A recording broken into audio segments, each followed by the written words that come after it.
जनकपुर गांव में एक भाई और एक बहन रहते थे। भाई का नाम बंटी और बहन का नाम मोना था। उनके माता पिता बचपन में गुजर गए थे। भाई छोटा और बहन बड़ी थी। बहन मोना एक पड़ोस के गांव में एक सेठ के पास काम करती थी। वह काम करके आती और अपने भाई का जीवन व्यतीत करती थी। वह दोनों बहुत खुश थे और उसी गांव में उनके चाचा और चाची रहते थे। वह बहुत घमंडी और खड़ूस थे। वह उन दोनों की खुशी देखना नहीं चाहते थे।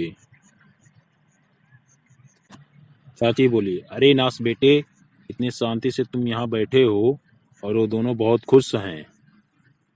कुछ करो, मुझसे उनकी खुशी देखी नहीं जा रही है, नहीं तो मैं ही कुछ करती हूँ। चाचा, अरे करमजली, मैं कुछ सोच रहा हूँ। अभी मैं सोच रहा हूँ उन दोनों को मार देते हैं और सारी जमीन ले लेते हैं। यह सुन के चाची बहुत खुश हुई और वह दोनों विचार बना लिए उन दोनों को मारने के लिए। मोना अपने भाई को घर में छोड़कर अकेले और अपना काम करने चली जाती थी। एक दिन मोना जब काम करने गई तो उसका भाई घर में अकेला था। चाचा उसके घर में पहुंच गया और उसके भाई को बहला फुसला करके जंगल में ले गया। मोना अपने भाई को जंगल में जाते देख उनके पीछे पीछे वह भी जंगल में पहुंच गई और अपने चाचा से बोली, चाचा, तुम इसे कहाँ ले आए हो? उसका चाचा क्रोधित हुआ और बोला, अरे करमजली, मुझे तुम्हारी जमीन चाहिए।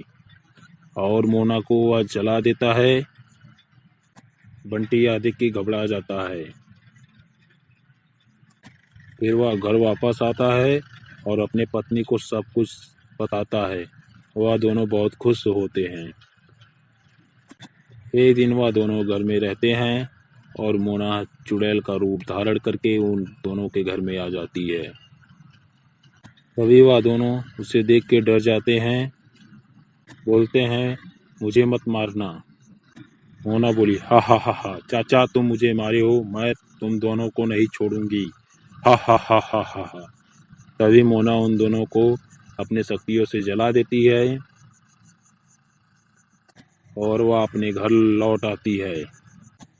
उसे देखकर उसका भाई डर जाता है और मोना कहती है, भाई घबराओ मत, मैं मोना हूँ, तुम्हारी बहन। बंटी कुछ दिनों बाद बड़ा हो जाता है। फिर मोना वापस चली जाती है।